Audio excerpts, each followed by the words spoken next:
Yo, what's going on, Winning Shot family, man? I am so thankful for everybody who has been watching up to this point. If you watched our last NBA podcast, then you know that we are doing coverage round by round. But there's been some spicy series this first round.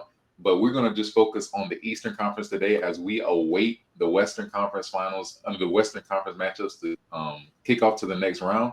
But first, I want to especially shout out my boy Hundo. It is his birthday today. Hundo, how are you feeling today on your birthday? And tell me a little bit about how you feeling about the playoffs thus far. I'm feeling good, man. Blessed to see another year, man. Thanking the man upstairs for keeping me around for another year. But it's basketball, man. Exciting times, man. NBA playoffs, man. We here, man. Knicks done advanced. Eastern Conference shaping up to be kind of how we expected. Western Conference still, like you said, got a couple of matchups to be decided. But excited to see the best of the best, man. Yeah. So far, have there been any big surprises in the playoffs that shocked you? Mm, I know when we were talking earlier, I think we both had the Bucks winning that series against Indiana. Yeah. And Indiana looks to be for real. Yeah. And then of course in the Western Conference, the Lakers getting dropped off by the Timberwolves. Yeah. So you mentioned about the Pacers, so I guess we can start there. So Pacers beat the Bucks 4-1. I think a lot of people were expecting, at least with Dame coming back, it would be a more competitive series. But in that last game, we saw kind of a microcosm of what the series been altogether. Bucks were up for a while, and then they just gave it up, and the Pacers came back 119, 118, and won in overtime. You called it. You talked about how the Pacers, had a good team, but I thought both of us had the Bucks right going forward in the series. Yeah. So that was a shocker, man. How are you feeling about the series, and what are your thoughts? Let's go back to that last game, right? Yeah, Bro, they was up 7 with like 40 seconds left, bro. There's no facts. way you look like turn Gary Trent, turn the ball over. Can't get the ball in bounds. Like, bruh, there's no way you collapse with 40 seconds left. Yeah, 40 seconds? And then, like we mentioned, Dame missed game 1. He was chirping with Halliburton. He came back. Didn't really do much of anything when he came back, if we being honest. Um, so yeah, man, that's gonna be interesting to see what they do moving forward. But like the Pacers, like shout out to the Pacers, man. Them boys for real, man. It wasn't a yeah, fluke last year when they made their run in the playoffs last year. It wasn't a fluke. Them boys look to be for real. yeah. I agree, bro. I think, well, first of all, hope Dame's get better. I think he still got some in the tank. Like for those who don't know, Dame ruptured his Achilles, game 6, well, game 5, right? This past Mhm. game, or game 5. So, and we know he was dealing with the blood clot earlier. So everybody was waiting for him to come back from the blood clot, and he ended up rupturing his Achilles. But like you said, man, you can't have a fumble like that. With that last game, you definitely had 2 games where you were up late in the fourth quarter, and it seemed like the Pacers just walked them down. And like you said, man, I think people sleep on the Pacers because they're just a small market team, but they got a decent roster. They got pieces on that roster. Even going down to Nimhart, you got T.J. McConnell. You still got Benedict Maturin, Miles Turner. It's just like a lot of Mhm. pieces that can be good pieces on contending teams that we know of, but they kind of all put it together with B plus prospects, and you kind of package that with an emerging star like Tyrese. I think a lot of teams don't want to play Indiana because they know top to bottom they got players that can compete at least. Yeah, and they get it done on both ends. Like they're arguably one of the best teams, if not the best offensive team, offensively as far as pace, how they get up and down the court. And like you said, having Halliburton as that key piece, as the facilitator who can also score when needed, that's big. So Yeah. them boys gonna be tough.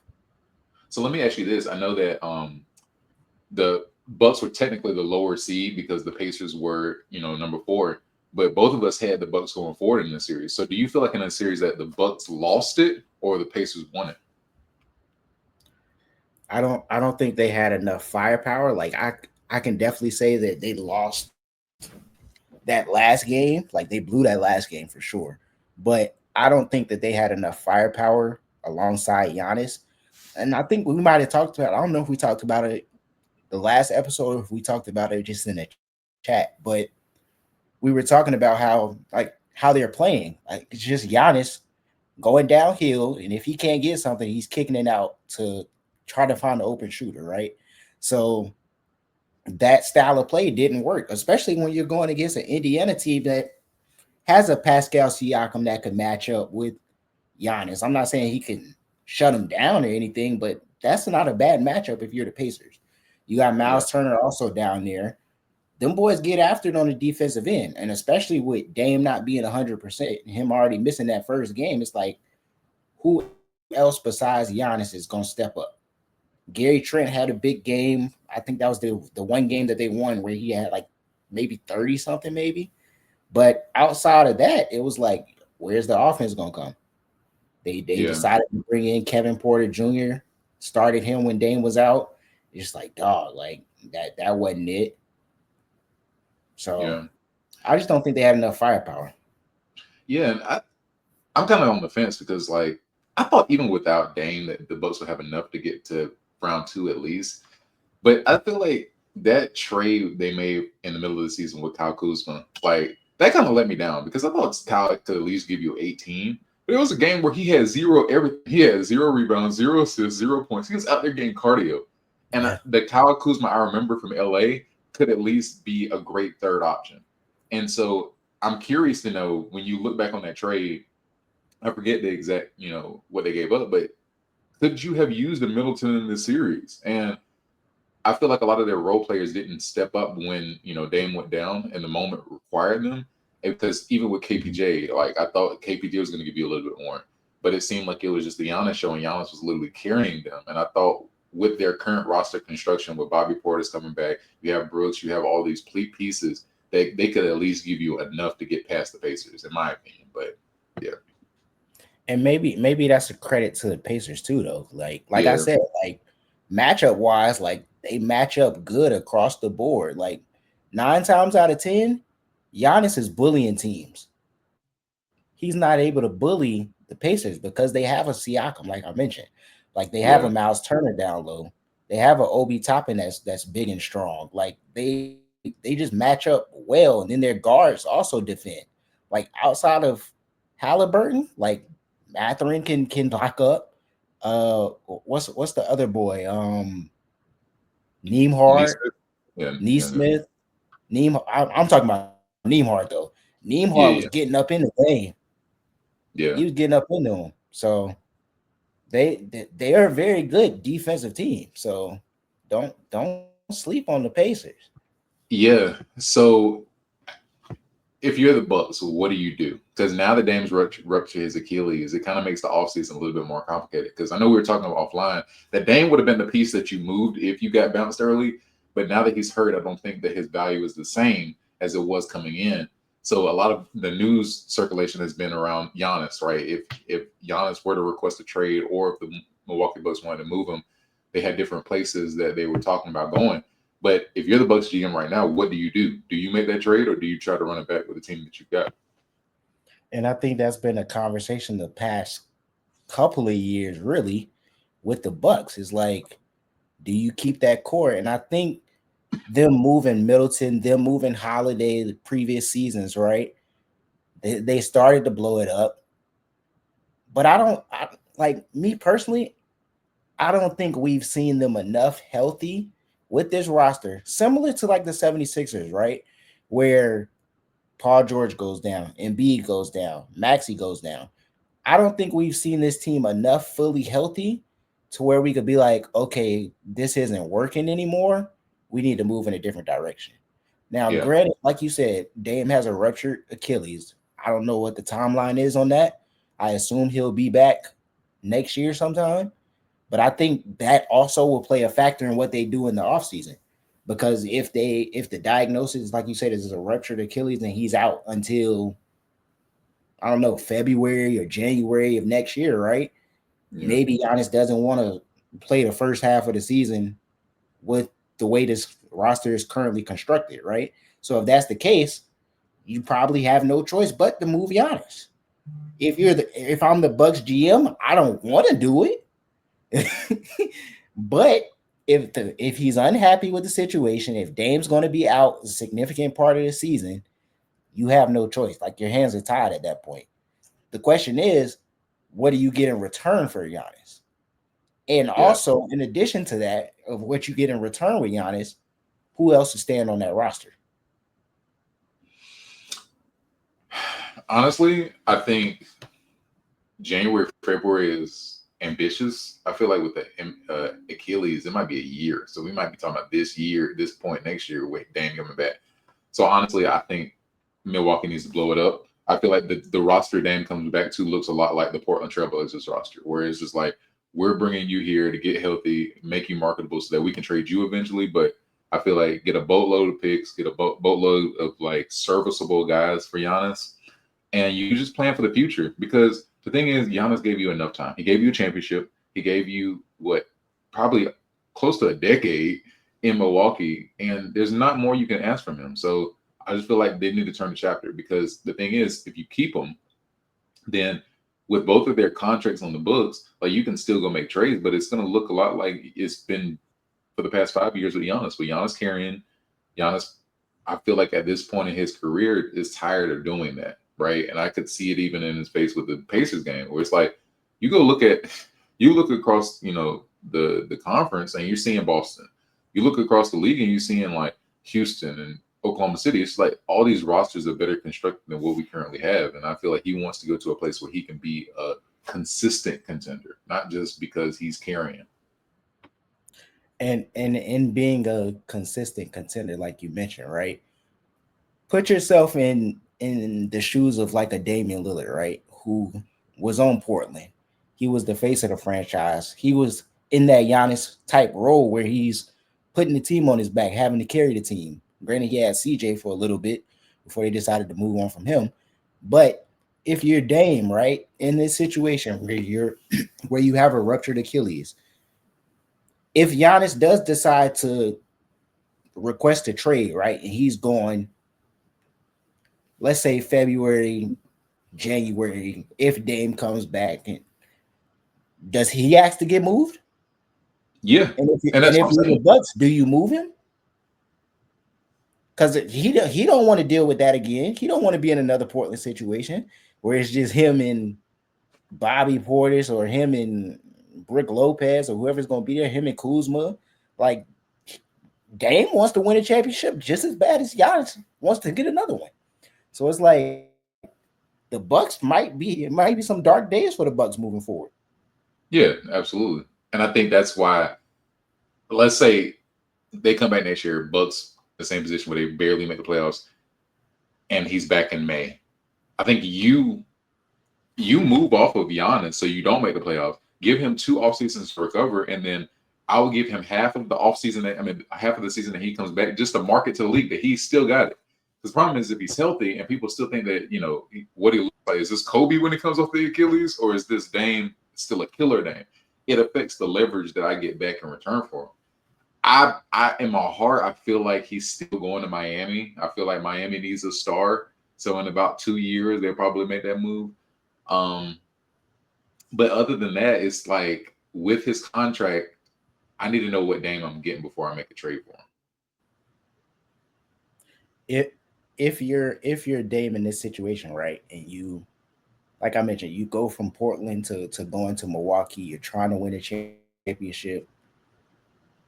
Would it be safe to say that this was a failure in going to Milwaukee? From whose perspective? Because if I'm Dame, I'm like I didn't have control. Like I don't. Yeah, because I he mean, probably wouldn't even really want to be in Milwaukee to begin yeah, with. Yeah. and that doesn't fit. Giannis never fit his plan style. He had to cater to Giannis, so he wasn't able to just have the offense run through him. So I think he did the best with what he could do. And I don't. We can kind of get on this topic next, but like I don't think Doc was the best fit coaching wise for him. So it's like I went to a situation where I was expected to cater to Giannis. He still put up some pretty good numbers even when he was healthy and in. And I think this was just poor roster management and poor coaching. So you talked about Dame. I don't know. I just want to focus on this Dame part, right? So Yeah, like yeah, we talked about how he had to like kind of like cater to Giannis, right? So let's say Dame does end up in Miami, right? You got Hero, you got Bam. How does that look though? Like is Dame the number one option? absolutely. I mean, it's going to be the same thing as in Portland with him and CJ, but now you get a big and Bam. And I don't know necessarily what Milwaukee's asking price is going to be because Right. I personally wouldn't move off of them. I like I wouldn't move off of a Tyler or Bam, but I don't know what they're going to ask. But if you can keep that three is not getting you a championship, but it's at least making you, playoff contenders. So yeah, because Hero is not a one yet. I feel like he's a one just because of their situation right now, but I think he's a good two. Yeah, he had a career high this year. He averaged what 24. Yeah, Uh, maybe he is. I don't know. Maybe he can yeah. step into like a D book type role. I don't Yeah, for sure. We'll see. I mean, I think that's what this year is going to be about because I don't see them making any immediate moves this year. Because I feel like if the Bucks wouldn't have advanced, that was going to be the move. It's like, oh yeah, we're going to trade for Dame this offseason. But now they have to wait a year because they need to see what kind of Dame they're getting if once he comes back from the Achilles. Hey, Trey Young. Yeah, that's an option too. So we'll see. Yes, let's move on to the next one. I'm gonna go to some of these matchups. Like, let's talk about the Cleveland and Miami game. Speaking of hero, so this wasn't even much of a matchup. Um, so Cleveland swept the Heat, and notably, they lost by 50 in Game 4, 138 to 83. I think you text me like in the second quarter. It was like actually the first quarter it was like 41 to 14, and literally at the moment I turned on the game, I mean, I turned on the TV. First thing that came to my head is like, okay, this is the end of the Heat culture. Like, I feel like they need to move on from Pat Riley and just say, hey, we're going in a totally different direction. That defensive toughness, it's kind of like, a perfect example in the NFL would be this with the Chicago Bears. Like, everybody had been living in the 85 Bears forever. And like a majority of us haven't even seen the 85 Bears. Don't even know how many of them are still alive. But it was like their culture was predicated on defense and they were getting in games, but they were not getting anywhere. And I feel like that with Ryan Poles this past year, going and investing in offense, going with Caleb and Rome, and you see all the pieces that they got this year. It just organizationally there was a perspective shift, but it required them to, go get a new GM, go get people that were offensive minded, and I think in that same formula it needs to happen with Miami this year. Shout out to Cleveland. Definitely with Kenny Atkinson, I can see improvements with their roster because Darius Garland didn't even play in Game 4, and they were still cooking. And I feel like it's going to be interesting to see the jump that Mobley takes because Mobley can guard on the perimeter and can guard down low. But even their perimeter guys, I mean, we know what we're getting from Spider, but even Dean Wade and Max Strus were giving you quality minutes. So it's going to be interesting to see what they can do with Boston. But I want to focus on this series, man. What were your thoughts on that? On this series? Yeah, like we talked about in the first episode. I think when we recorded the first playoff episode, we were talking about that play in matchup between the Heat and the Hawks. Um, but we both had Cleveland winning this matchup. So my question to you is like when you talk about a change in leadership, right? Like clearly the Heat didn't have enough this year. Like everything that they dealt with Jimmy Butler, they decided to move him. You bring in Wiggins, who was solid, but he's no Jimmy Butler. Um, and Bam and Hero just wasn't enough, right? So when you talk about a culture change, like you mentioned Riley, but like is Spo still gonna be the coach? Yeah, I mean, I think Spo's a good coach, and I think Spo can coach, but I feel like a lot of his ideology came from Riley. But I think if you give a new perspective shift, I think Spo with a better roster, we saw with the Heatles with Braun and Dwayne D Wade that he can go and make changes in order to make championship contenders. I think what happens is like with Pat at the top, emphasizing defense and culture. over time it just wears you out and you're not able to get stars. I feel like coaching is not the problem. It's just like the GM and roster construction.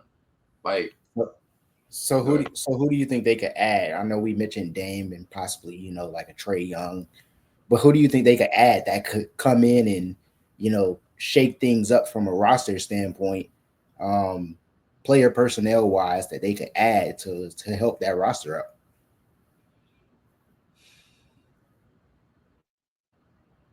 Low key, I know we talked about it like before.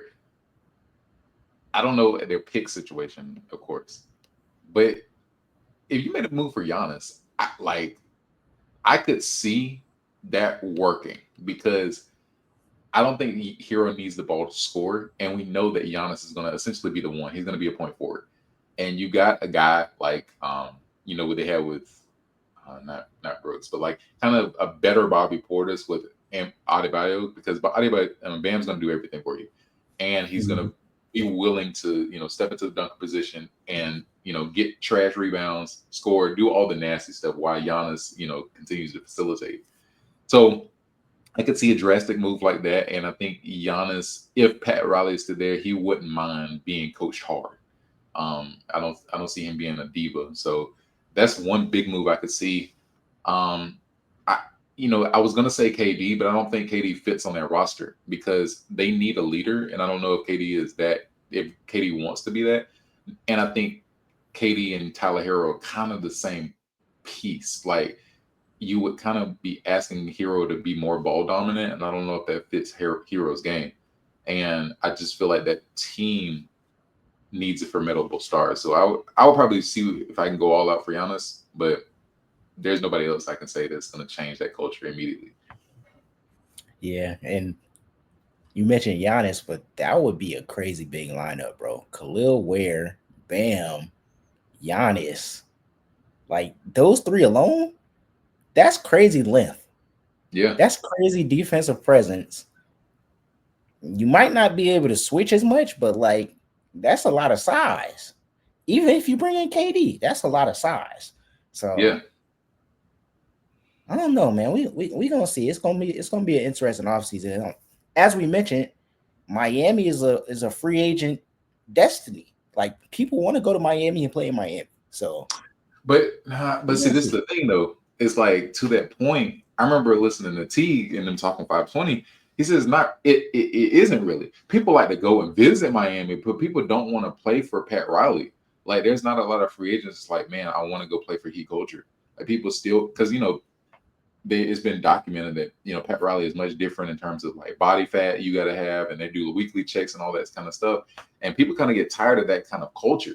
And so you get some of these crash outs, especially these young talents, they don't want to deal with it every week. So it sounds good, but that's why I think you need an organizational change so it can be more appealing as a culture. Because we know the city's good and no state tax. Like, yeah, I would want to go there. Yeah. Shout out to Cleveland though, man. Mobley, defensive player of the year. Like you said, we know what we get from Spider. Jared Allen holding it down low. Hopefully Garland can be healthy and stay healthy. This next series, because they will be playing the Pacers. So you gotta deal with Halliburton. You gotta deal with Nembhard. Two teams from the same division. That's gonna be a good one. That's gonna be a good series. Yeah, so let me ask you this. Like, I know the Cavs swept the Heat, but was there anything that concerned you from Cleveland's perspective as they prepare for the next rounds? Mm, Not entirely. I do think in the playoffs though, we're going to see, we're going to have to see um the role players. Like it's going to come down to the role players, right? So the Mobleys, the Jared Allens, the Max Struess, right? Like we have to see those guys step up in the big moments. Like they're going to have to make some game changing plays on either side of the court, um, that can shift the momentum, right? You look at the regular season, Indiana beat them 3-1, so it ain't Yeah. gonna be sweet. So we gonna see, man. We gonna see what the role players can do, man. Yeah, I agree. I think the biggest thing is going to be Mobley because I think that, Spider's going to get his. But the question is, can Mobley go score on Siakam? Because that's probably going to be the matchup with Turner, Gordon, Allen. So I feel like their roster looks the same. I feel like Cleveland has more talent, but the question is going to be like, can Mobley step up to be a good third piece or maybe second piece? I don't know the extent of Darius Garland's injury, but that's the only thing that concerns me. Everything else, I think they'll get past the Pacers easy, personally. I don't know about easy, but it should be a good series because like we mentioned, they match up pretty good, like Yeah, across the board. Like I said, Siakam, guard Mobley, you got Jared Allen, Miles Turner. At the guard, you got Halliburton and either Spider or Darius Garland, and you got Nembhard. So it's gonna be interesting, man. It's gonna be interesting. yeah. All right, yeah. So let's move on. So um, the Celtics had a gentleman's sweep over the Magic 4-1. Celtics really kind of dominated most of the series, but in game three, the Magic won. 95-93. We know throughout the series we saw different injuries. I think Holiday is still out, so we're going to see how that looks. What were your thoughts about the Celtics Magic series? Celtics took care of business. I mean, yeah, the Magic won Game 3. I mean, Yeah, congrats, you didn't get swept. You prolonged the series one more game just to go home. But I mean, cool. Um, but like you said, health that's gonna be the big thing. I think one of the stars had missed one of the games, right? Didn't Tatum miss a yeah, game? Brown. Yeah, Um, Tatum with the wrist. yeah, Tatum missed the game and Brown missed the game, right? Yeah, yeah, So they just got to stay healthy. We expected the Celtics to be one of the top teams in the Eastern Conference, if not the top team coming into the season, right? So no surprises here, man. Like I said, they just got to stay healthy. Um, their starters are tough. Their starters are tough when they're all healthy. So they're gonna be a tough out for anybody. We're gonna see. yeah. I agree. And we took care of business. Like I said in the previous episode, the only thing that concerned me about game three though is like we're so used to blowing teams out that when it becomes crunch time with one of our starters out, like my thing is Missoula's game planning, especially towards the end of the game. Because in that game, like I feel like we were pretty much dominating the whole game, but towards the last 4 minutes, it seemed like our game plan and strategies just went out the wazoo. And I'm just like, we are so focused on shooting threes, getting everybody touches. But those are the kind of moments where it's like, I know it's a 4-1 sweep, a gentleman's sweep, but it's like those kind of games I want to see Tatum to say, hey, I'm gonna take it over. We're gonna win this game. We're gonna get out of here. Um, and so that's really my biggest concern because it seems like a lot of times when I watch the Celtics, like it Tatum's game feels lethargic and there's no takeover mode. And that's what I want to see a little bit more of, especially headed into, this series with the Knicks. Because and like well, we'll talk about later, like I feel like Brunson Loki has that where it's like, okay, yeah, y'all step aside, I'm gonna get y'all to win. And I want to see that a little bit more with Tatum. Because I think he has this, like he wants to kind of defer to everybody else first. But other than that, man, I think we take their business. Yeah, I like we talked about before, offline, like with Jalen Brunson, like I think Tatum has that though. He has that ability to where he can defer, right? Like he doesn't necessarily always have to take over. And like you said though, Drew Holiday was out that game that y'all lost. So it's like Yeah, that's a key piece. Like Drew, if at the bare minimum, Drew Holiday is playing defense. At the bare minimum, he doesn't necessarily have to score. He gonna stop the other team from scoring. yeah, Y'all only lost that game by 2 points. Y'all get 2 stops, you win the game. Drew Holiday can get you 2 stops. We're not even talking about Tatum taking over. He had 36 in that game. You get 2 stops, you win the game. We're not talking about Tatum taking it over. So I think that's really a bigger factor is just being healthy. Um, and I think they'll be fine against the Knicks, bro. Like yeah. We even know. even if even if Tatum has a bad game, they should be fine. We know. Yeah, we'll talk about that in the next episode because I don't have any doubts in my heart with that. But yeah, I think it played out the way we expected. I think we had every round correct so far in the Eastern Conference. So we'll move on to the Knicks game, man. So yesterday, the Knicks took on the Pistons in Game 6, and it was probably one of the best games I saw in the playoffs thus far. Knicks won 116 and 113, and they beat the New York Knicks in the series 4-2. This was definitely a much closer series than I thought. I thought the Knicks were going to win 4-1 at least. But as a Knicks fan, I'm gonna let you go first, man. What were your thoughts? And is there anything that concerns you about the next round? I'll let you get your Brunson rant out because I know we talked about it offline. So go ahead, brother. Um, I think I had this going like 6 or 7. Yeah. As I mentioned in the previous episode, like the Pistons had our number, right? In the regular season. They beat us 3-1 in the regular season. And Cade was averaging 30 in the regular season. In this series, Cade was averaging like 26. Like he was still cooking. Like OG low key held it down, but like when you look at the box scores at the end of the game, and there was a couple of games in there where Cade was struggling a little bit um, to score, and OG was making it tough on him. But like I said, he averaged 26, so he was still getting his. Pretty much shut down everybody else outside of Malik Beasley, who was just going crazy shooting threes, bro. Like that joke was ridiculous. But tough series, hard fought, back and forth, close games. I think the only game that wasn't close was game one. Outside of that, the games were pretty much back and forth, pretty much close games, all the way out. Um, Knicks got it done, took care of business, advanced to the next round, man. Shout out to the Knicks. And like you said, man, my Brunson, my Brunson slander, man. Go ahead, tell the people. Tell the people. Stop taking all these contested shots, bro. I know he had 40 points last game. We could look at the box score. Let's go back to the third quarter. Let's actually break down the game, right? Third quarter. This man Jalen Brunson's coming down court. Tween. Bro, what's what's the little man that went viral for the for the ball handling? What's his name? All The right. little short light skinned dude. Oh my Julian goodness, what's Julian his name? Newman. Huh? Talking about Julian Newman. What are you talking Yeah, about?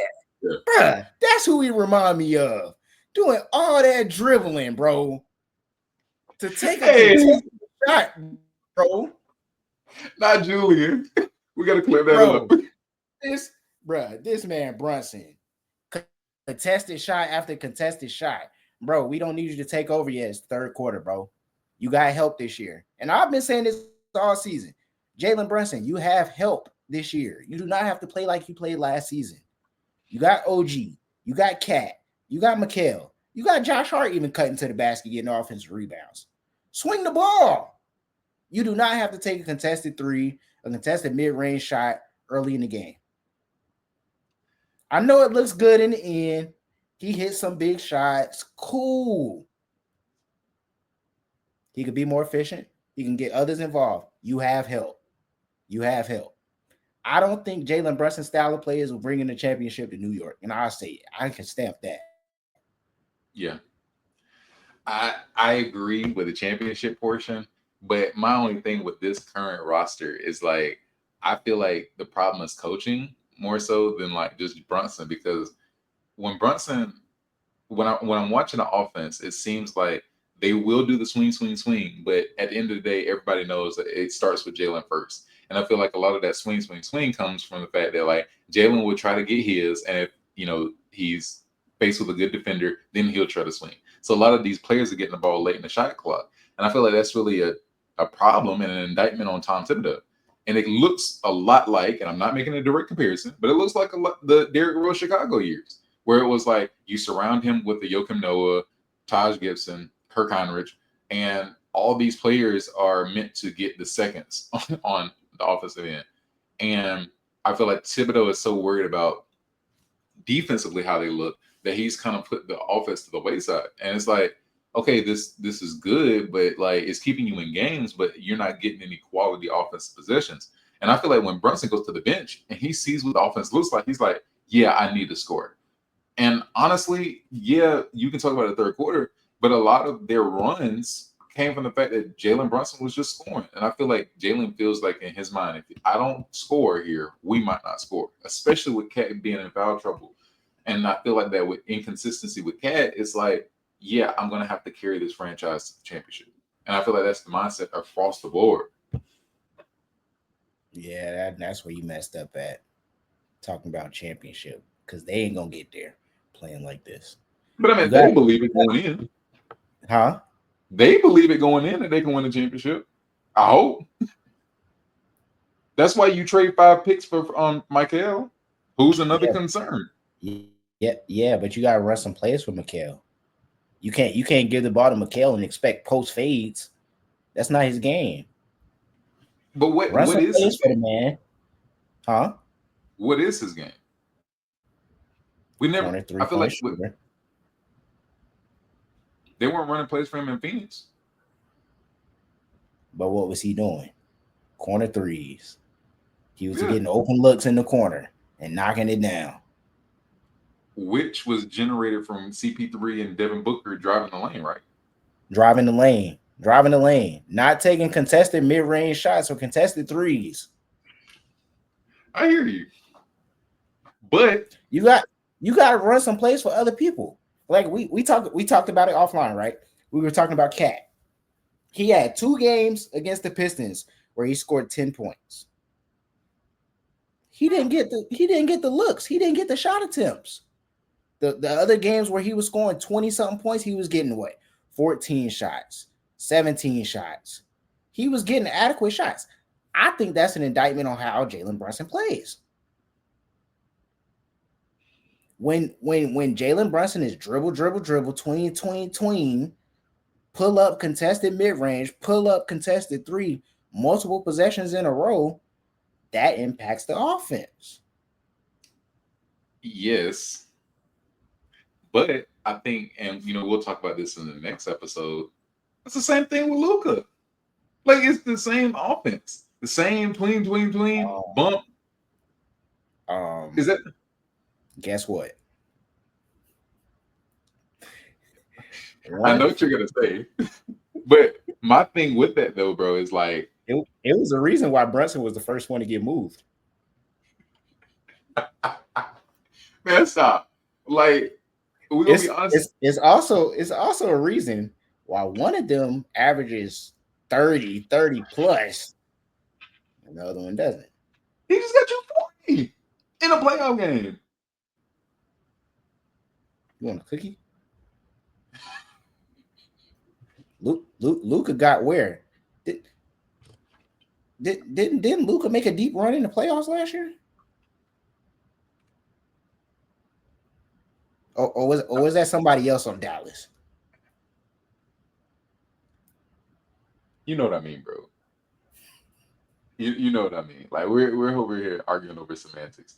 I'm saying in terms of game Luca, style, go ahead. it's the same stuff. But my point is, There's like the levels to Lakers, this.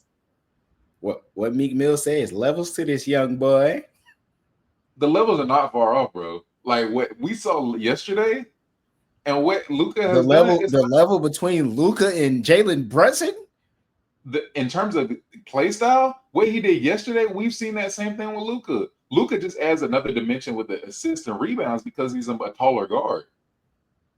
With Jalen Brunson's current size in the league, pause. But like with his current size, it's like he makes do what he can. Like we're not gonna say he's not anywhere close to the Luca. Stop.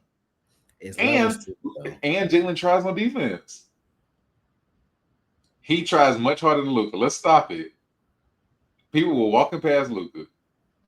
Okay, tries and like actually like getting a stop. Yeah, but Totally different thing. what I'm saying is Luca does not try at all. So if I'm gonna have somebody, he's not a complete liability. Nobody is like, hey, we're gonna pick on Jalen Brunson the whole game. The Timberwolves are doing that with Luca the whole game. Um, it's a reason why Jalen Brunson wasn't guarding Cade.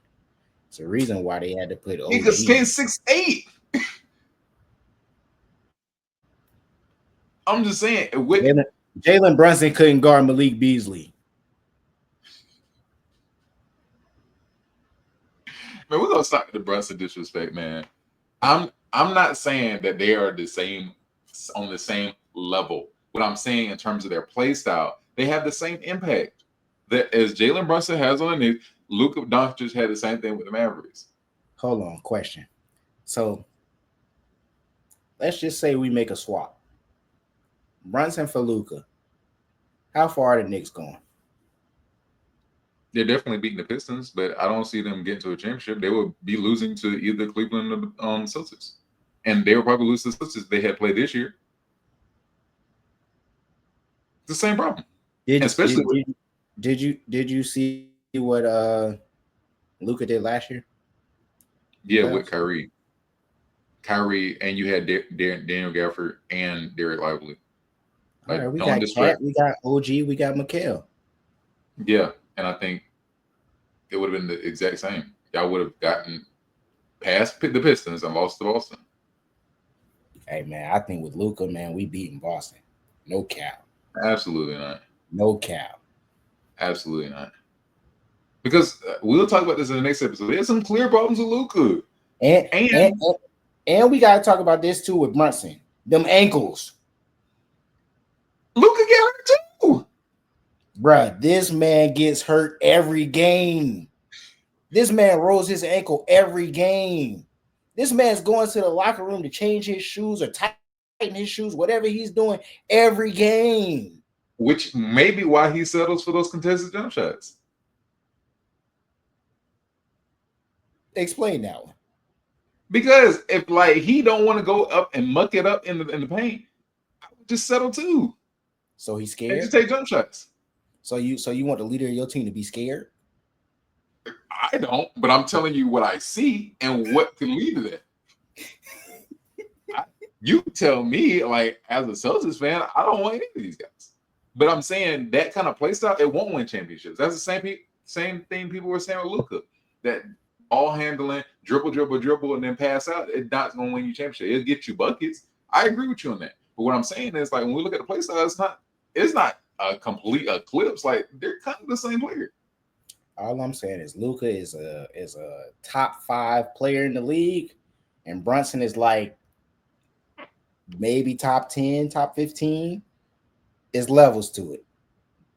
Yeah, because like I said, Luka gives you an added dimension because he's a 6'8" point guard. He also gives rebounds and the assists. Like his overall impact on the game is a little bit more because he's just physically imposing on everybody who's guarding him. Like he's quicker than any big that you put on him, and if you put a guard on him, that he can see over the defense, and he can still shoot from 3. Which Brunson he's just physically limited. You want to know something? This gonna be crazy. Steph Curry don't have no physical ability like Luka as far as size. What is your point? We've seen him be successful in the postseason. We haven't Yes. seen that yet with Brunson. Okay. First of all, Brunson has not had a Klay Thompson on his roster, nor KD. And number 2, there are limitations to Steph's game. All right, I see you want to end this early. Yeah, this is clear. Don't ever compare the two of them to Cat. There's love, like you said, there's levels to this. And the same way that Steph got picked on a lot in the finals, where it's like we're gonna clearly screen and roll on Steph. And Steph just makes it do what it do because number 1, Steph is so great offensively, and number 2, like we were talking offline, I think Kerr is a much better offensive coach than Thibodeau.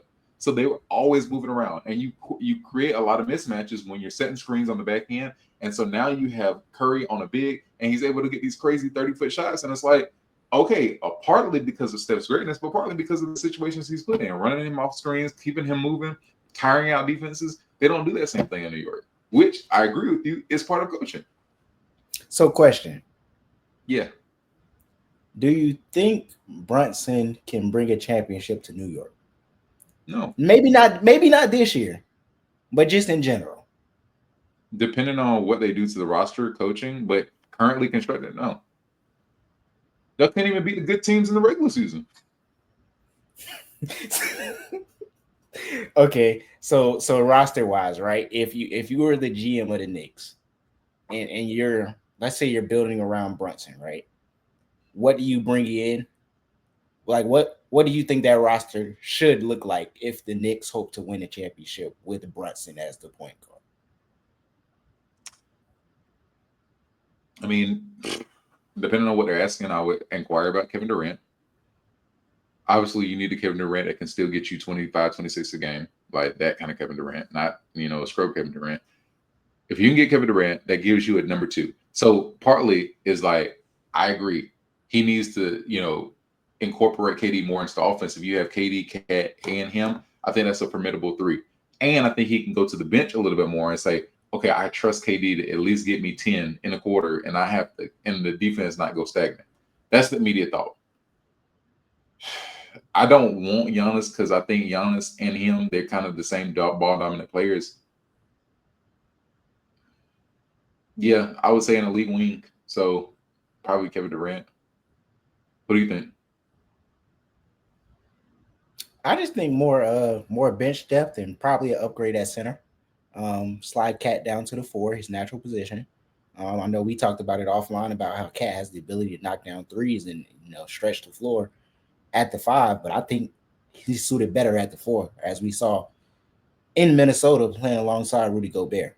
Yeah. Um, I think having an upgrade at the center position, if Mitchell Robinson can't, stay healthy, of course. Hey, And quick put question some before you go. I don't watch much of the Knicks, but does Jericho Sims suck or has he been hurt? bro, he's on the Bucks, bro. They moved him. He got traded in the Middleton part in the Middleton trade, like at Um, 13.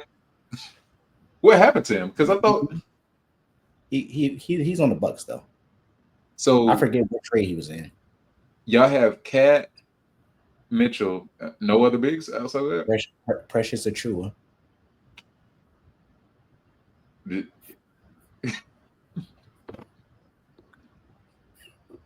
Josh Hart.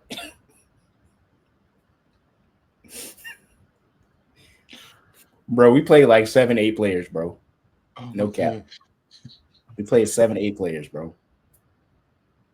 Yeah, I mean, y'all need another big. It's clear. I mean, Why, dang. why do you think all the Knicks fans were talking about, hey, when we get Mitchell Robinson back, we gonna be a different team? We needed him. Didn't y'all give up Bro, Herson? Why did y'all do that? Hartenstein in OKC. That's what I'm saying. But y'all gave him up for why? I think we did. We didn't pay him. He was free Well, agent.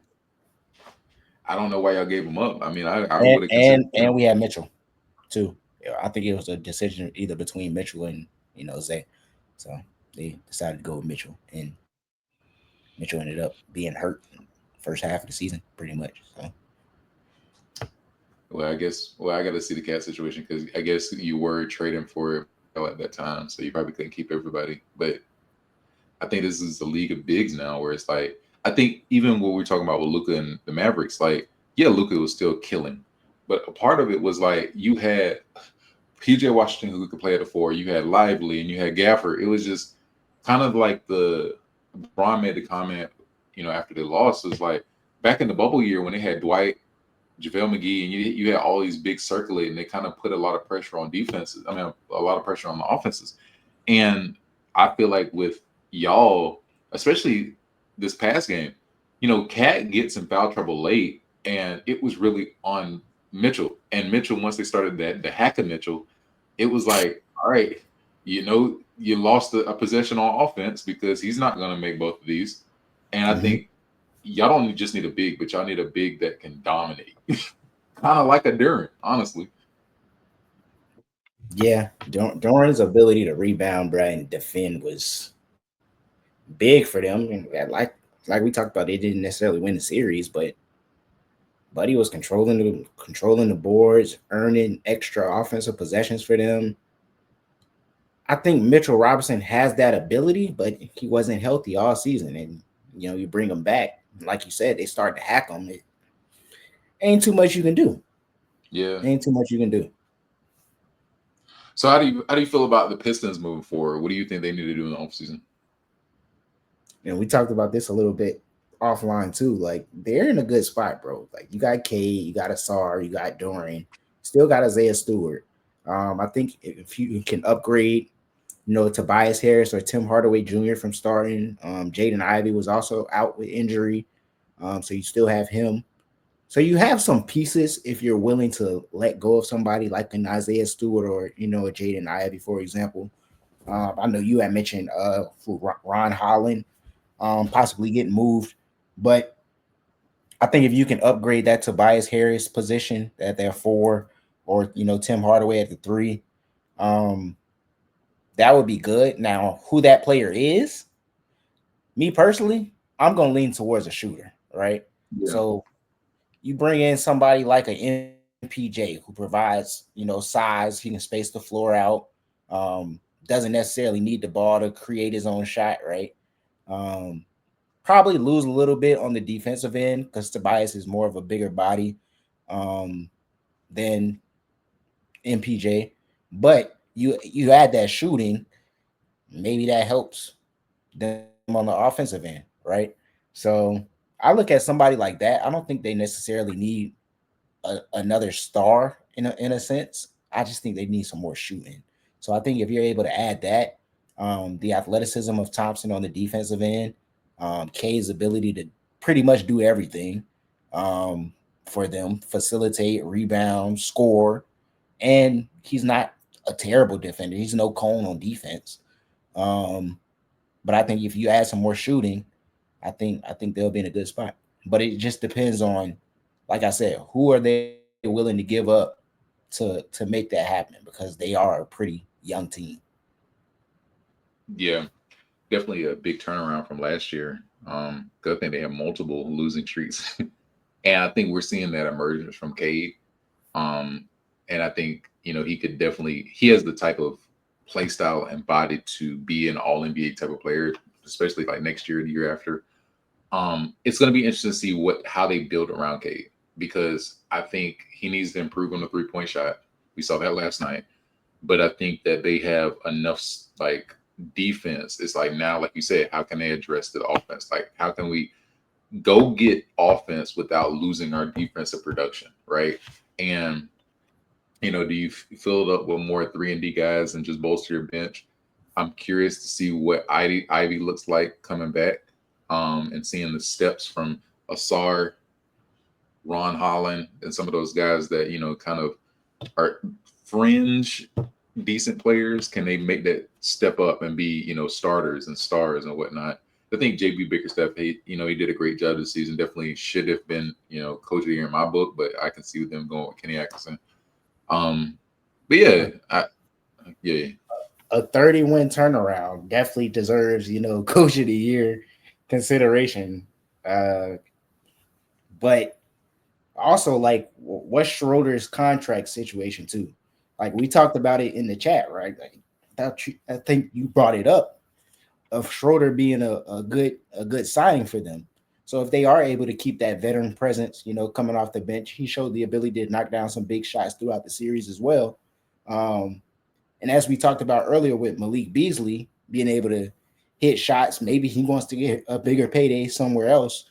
But having those veterans around definitely does help, whether they are coming off the bench or pushed into the starting lineup. But that's also going to be key for them going into next season as well. Like what veterans can they keep around or bring in to get them over that hump or help them to reach their postseason success that they want to reach. yeah. I agree. That's interesting. What is there a move you think that they can make with the current free agents and trade rumors going out? Do you see a certain player that would fit perfectly? Um, Not necessarily. Like I said, MPJ. You never know the Nugget situation. Um, they fire Mike Malone. We've heard the rumblings of possibly Jamal Murray, maybe Jokic. MPJ definitely just doesn't seem happy there. He got benched a couple of games. Minutes have gone down. Maybe Aaron Gordon also. Like it's a lot there in Denver alone. Just looking at that one team in Denver, right? Of Yeah.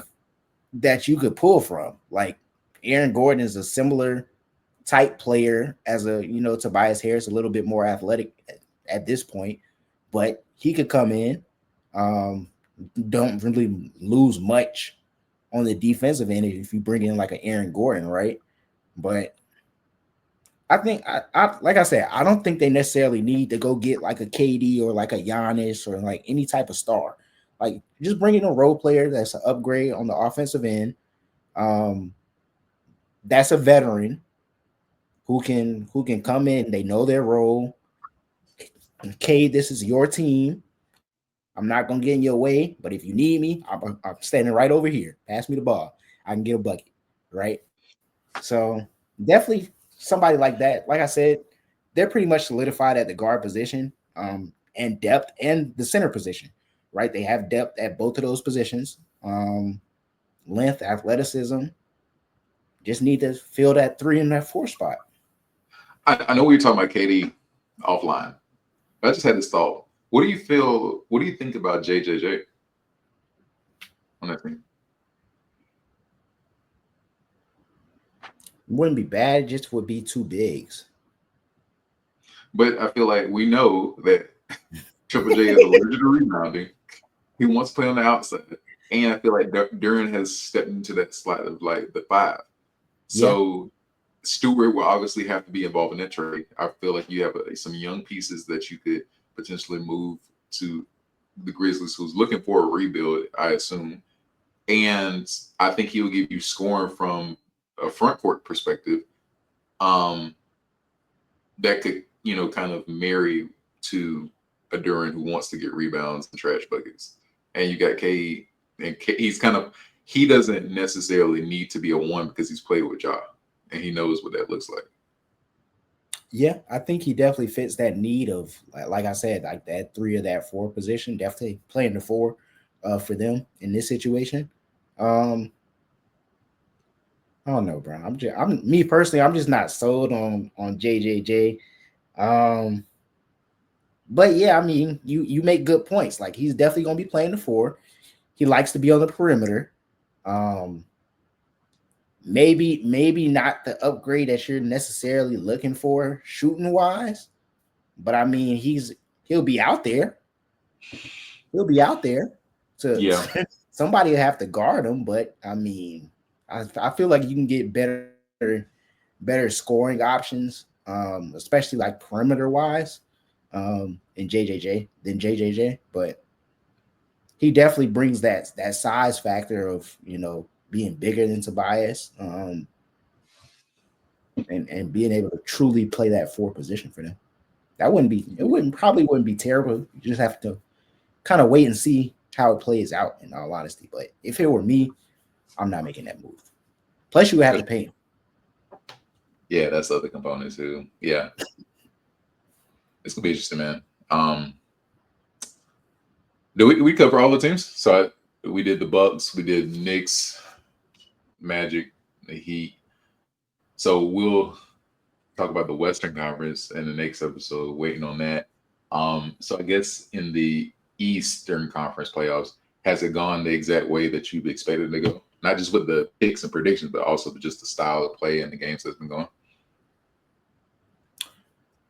Yeah, yeah. Just looking at the Knicks game though, like I said, like I got to see them spread the ball out a little bit more consistently. I would love to see them run some more plays for OG. Um, Mikal was very up and down in that last series. Um, so hopefully they can. It's going to be tough against Boston, but hopefully they can keep that defensive intensity high and try to find some offense outside of Brunson, because if Drew Holiday is able to go and he's playing, it's going to be a long night for Mr. Brunson. Yeah. And Okay. Right. I don't want nobody to come on here talking about some. Hey, Hundo, man, you was right, bro. Brunson be taking a whole bunch of contested shots because Drew Holiday is putting the clamps on that boy. When it's looking Mm. bad and Brunson looking sad out there, just remember I said it. Okay, so hold on. Let's play a game then. Now, I just want you to think about it as if you're a GM, right? We're gonna go off of this year and we're gonna go historical. All right.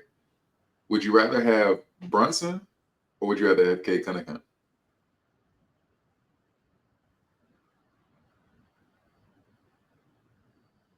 I'm gonna go Cade. I'm gonna take the young guy. I can build around him. Like you said, a bigger body. He can facilitate, he can rebound, and he can get you 25, 30 points. I like what I saw from Cade, man. Brunson or Tyrese? Mmm. That's a good one. I'm gonna go Brunson.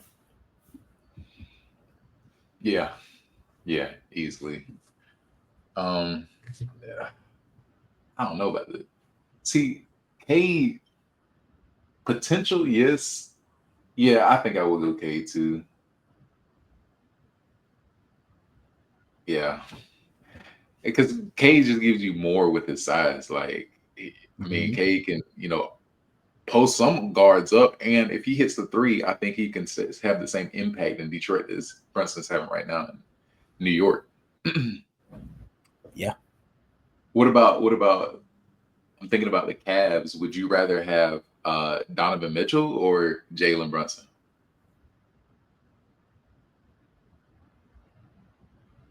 Spider. I'm not a fan of either one of them. I'm just gonna put that out there. I'm not a fan. I think both of them have similar games. Like when the conversation was going on about Donovan Mitchell possibly joining the Knicks, I was not a fan of that. Bro, they're both ball dominant guards that can score. Cool. Both of them can score. Cool. It's not winning no championships. Sorry. Jalen or Ja? I'm taking Jalen.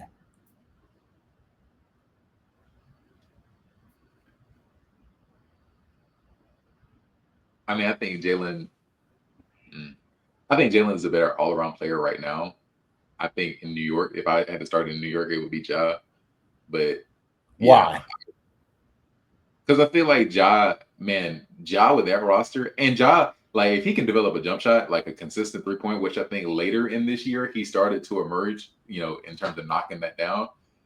I think he could be a great start, and I think with his aura and his charisma, man, he would have New York jumping. Jalen's a very like he has a game of a fringe one, but his personality is like a two or three. Ja is the one wherever he goes, which is good and it can be bad sometimes.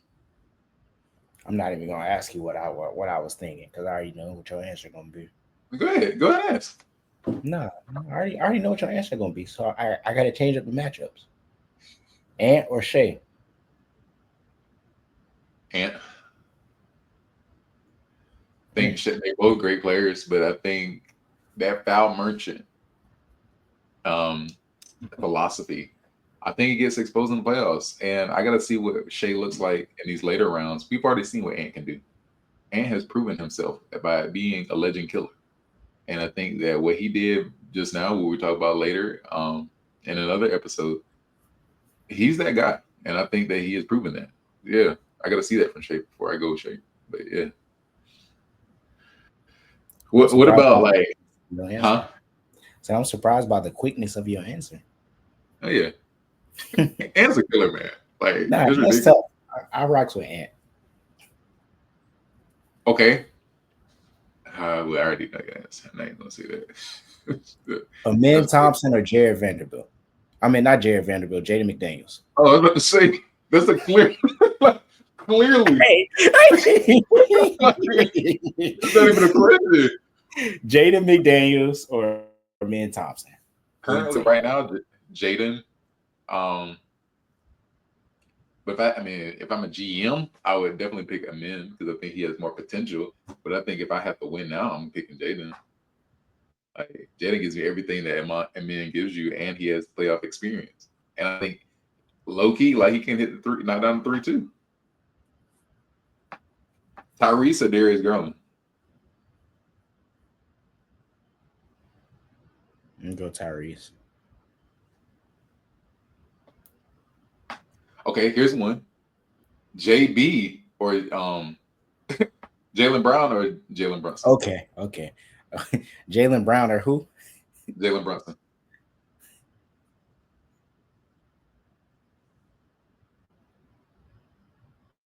What? What? I need a little more context.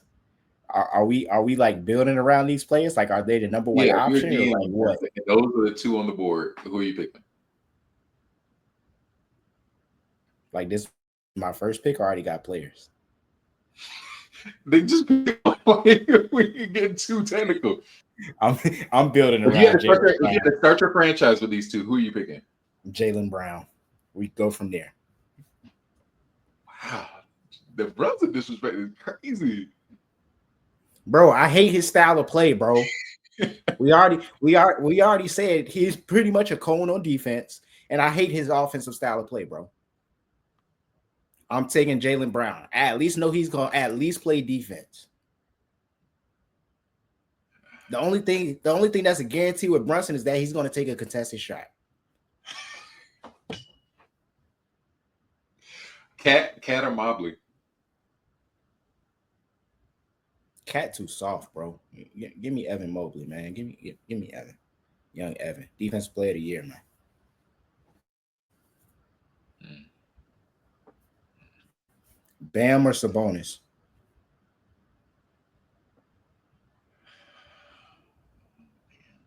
Sabonis.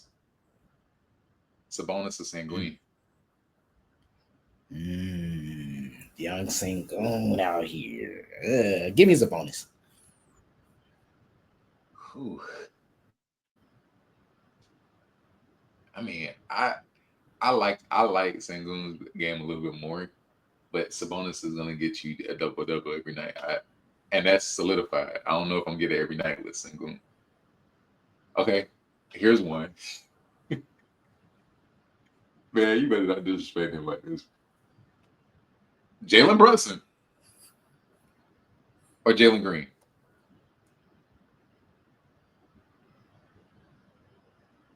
You're disrespectful. I'm waiting on your answer. No, you're disrespectful, bro. I'm waiting on your answer. Bro, you're disrespectful. Bro, don't ever in your life again say Jalen Green No, because you or hating on Jalen Brunson. Brunson. Don't ever say that again in your life, bro. You're disrespectful, bro. It is Jalen Brunson, right? Yes. Okay. Jalen Green or Scotty Brown? Scotty Barnes. Scotty Barnes.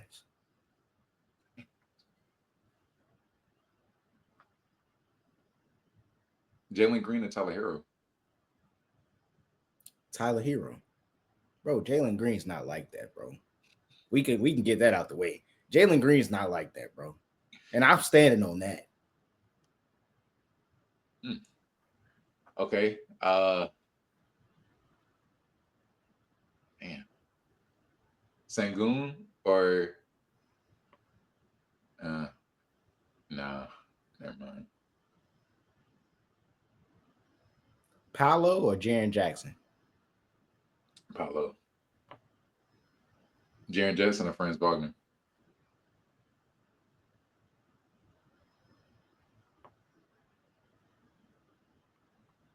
See? These exist.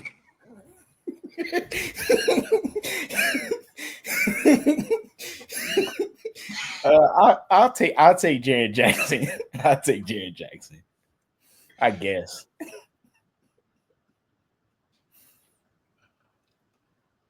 Jaron Jackson or Porzingis.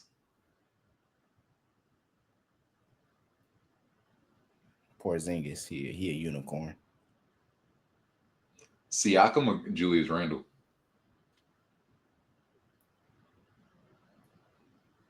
Siakam. I think I might go JR. But he kind of emerged late in the season. If he can add that defense component to this game, he's just too versatile for me. Emerged what? Bro, Julius was not playing defense like this in New York. And you can admit that as a Knicks fan.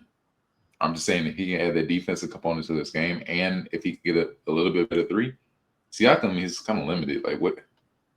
I know what I'm getting every year. Bro. Like there's nothing special about Siakam to me. So knowing what you're getting is not good enough for you. No, not with Siakam. You don't know what you're getting with Julius Randle. Julius Randle was not playing defense before, but he is playing defense now. You don't know what you're getting from Julius Randle. What I'm getting from Julius Randle. What are you getting from him offensively? You can get 20 from Julius. Consistently? I mean, it depends on the offense. He was doing that in New York. Oh, it depends on the offense. Was he not doing that in New York? Not in playoffs. Let's keep going. Like this nigga here, bro.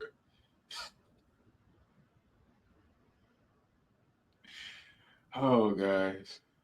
You got any more? Maxey or Halliburton? I actually go with Maxey. I like Maxey's game. Maxey or Ja? Ja.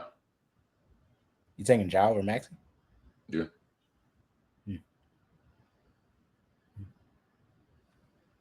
I mean, I don't think that's too far off. Like, yeah. Oh no, yeah, me personally, I don't know. OG or Michael? OG. That was easy for me. I rocked with OG.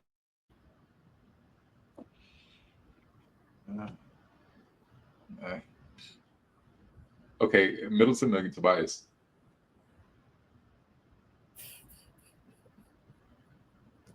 See? Are both players healthy? Yeah. Tobias. Zach LaVine or Jordan Poole?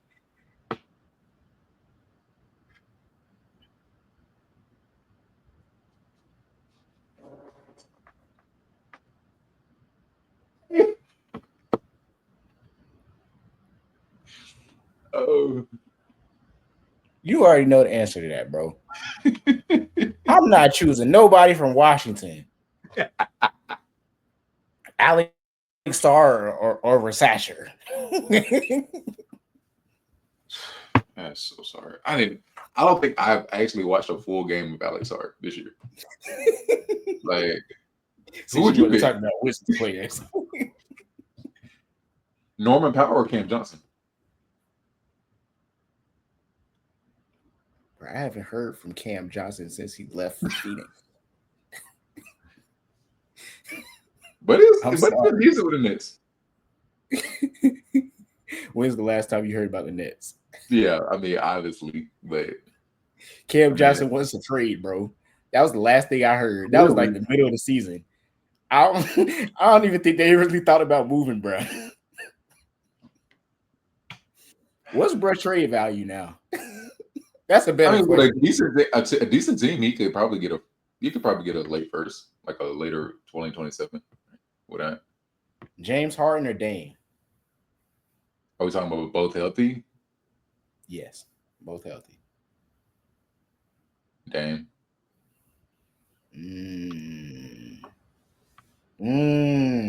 I don't know, man. Harden.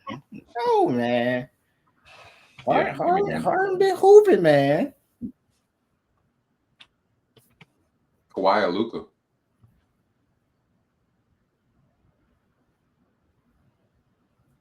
We going off the future, or we going off like what we going off of? Nigga, you the GM, so give me Luka. We can build around Luka. Who's better? Is Luka still better in your eyes, or do you think Kawhi's better right now? Right now, Luka. Luka's top 5. Where's Kawhi on the list? Like 10, 15 range. Cool. Trey or Kyrie? Kyrie. Hmm.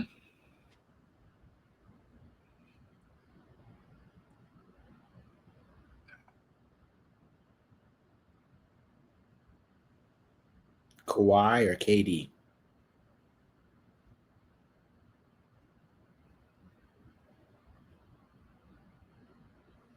Katie. Mm. Book. Book or Maxi?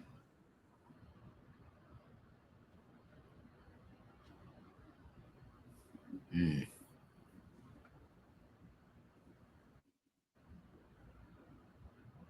Give me Maxi. Give me Maxi. It's close, but give me Maxi. Hmm.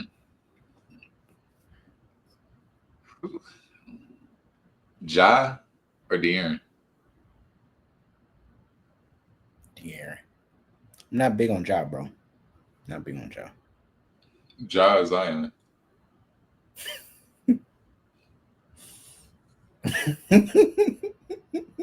Give me job.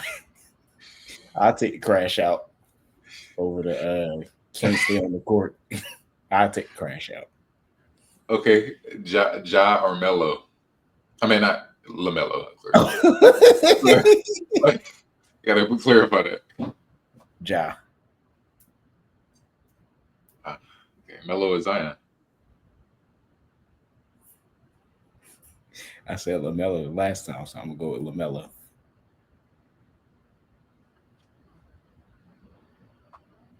Uh, Jamal Amen. Murray. Go ahead. I was gonna say Amen or Asar. I'm gonna go with man. I'm going man. Who you about to say? Jamal Murray. Hmm. Who do I want to pair him up with? Jamal Murray. I think I already know what your answer gonna be. But I'm gonna say it anyways. Jamal Murray or Donovan Mitchell. Spider. I figured you was gonna say that. Like, that's yeah. Outside of Bo with Jamar, I mean Jamal. I'm not really big on him, honestly. Victor or Jokic? Jokic. Over Wemby? Yeah, absolutely. Mm.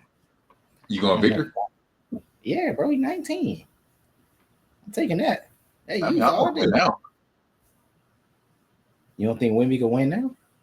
We can put some veteran pieces around him Yeah, to I mean, win you can now. put some veterans around him, but Jokic is going to give me a solidified. Yeah, this is crazy. Like he's going to give me a solidified triple double, Bro, average if probably I'm triple double. I hear you. There's nothing against Jokic. But if I get Wemby, bro, this man led the league in blocks and didn't play the whole season. Wasn't even Absolutely. close to playing the whole season. Yeah, I still give me Jokic. Yeah, No, man. I got a young piece for years that we I can hope. build around. If I'm the GM and I get Wemby with the first pick, oh, we about to get snipers. Man, it sounds good. We'll see. We'll see what it look like. Bro, if I was on 2K, bro, and I had Wemby with the first pick, it's a wrap. My team about to be crazy. Hey, speaking of that, so we saw the news with Pop. How you feel about that? And do you think Pop is the greatest NBA coach of all time? I don't think I can say that. I don't think I can say he's the best NBA coach of all time. Um, Definitely, like you said, like a similar to like the Miami situation, culture change. It's definitely gonna be a shift there in San Antonio. Brought in some legends, Ginobili, Tony Parker. That was a crazy era. Tim Duncan, um, David Robinson, all those guys, Bruce Bowen. Um, Set the tone, laid the foundation. Got to see the new generation with Wemby. Like, bruh, like he been there for a minute, bro. Like winning championships, competing, rebuild. He's seen it all, bro. Like he's literally seen it all. But definitely like a changing of the guards there. Interesting to see who they gonna bring in to coach. Oh, it's going to be the interim guy. They already Oh, announced it. is it? Okay. Mitch Johnson. You got Wimby. You got some pieces there. De'Aaron Fox, Castle, who just won Rookie of the Year. So you got some pieces. Hopefully they can have a similar turnaround like the Pistons did this past year. I guess that's probably every rebuild his team um, goals. Let's try to be like the Pistons. Let's try to get a 30-win turnaround. So we gonna see, man. They got a lot of talent on that roster. Hopefully, Wimby can come back and be healthy. He's gonna be a big factor for years to come. Um, but yeah, I don't know if I can say Pop is the greatest coach of all time. He probably like top five, definitely top 10, if not top five, definitely top 10. Um, You already have your list. I'm curious to know who's ahead of him. nah, I don't have my list yet. But I mean, the names that come to mind. I mean, Phil Jackson. I mean, think of him. Phil Jackson, yeah, Pat. maybe Pat slash Spo, maybe. Like, do you put Spo up there? Do you think Pop is better than Spo and Pat Riley? I mean, he could be. I mean, Yeah. Yes. Yes. Yes. okay. Like I'm trying to Spoke think could what be other coaches are out there. I mean, shoot, ain't too many for real that I know of that I've seen in my lifetime. I mean, yeah, I guess in my lifetime, yeah, he top three, top two, if not good. one, in my lifetime. I'm trying to think what other coaches are out there outside of Phil Jackson. So I mean, Yeah. yeah, he in the conversation. I Yeah, mean, it I was think certain. I think you could add Kerr into that mix, maybe. Yeah, yeah, that's true. Yeah, Curry's up there. Um, I feel like it's kind of hard because you're kind of your coaching career is really predicated on the stars you have. So I'm pretty sure there was a lot of good coaches that just had no talent, and now they're Mhm. either out of the league or whatnot. Yeah, Think about like even like with Benny Del Negro, right? And back at the Clippers, like the year that he got fired, now you bring in the Lob City, and it's like dang, yeah. he was dealing with fringe pieces. But I yeah, mean, that's should interesting. we even look at somebody like a Doc Rivers that had great rosters, but ran into LeBron James for instance, right? You ran into a Steph Curry, like when he was with the Clippers. So it's just like you look at coaches like that who just probably just couldn't get over that hump, right? So Yeah, that's true. yeah, Yeah, Jerry but Stone. we got a lot of great content planned for you guys. Like I said, we owe you guys another episode. We're going to be doing another episode on the Western Conference edition once these games roll out. We got the Rockets and the Warriors that play tonight. Also got the game 7 for the Nuggets and the Clippers. So got some exciting matchups. And before we get into round 2, we'll have another episode for you guys.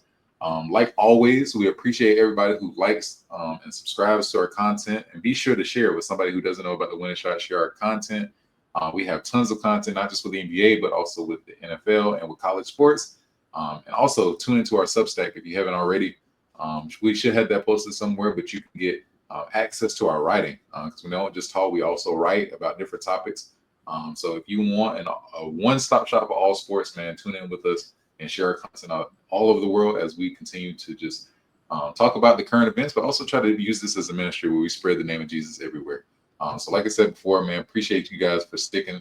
Stay tuned, and if you like anything or disagree with anything we said, man, put it in the comments, man. We want to hear from you because we gonna be active, man. We gonna be active, especially as these playoffs roll out. So, appreciate you guys and thank you. And we'll see you next time. Peace.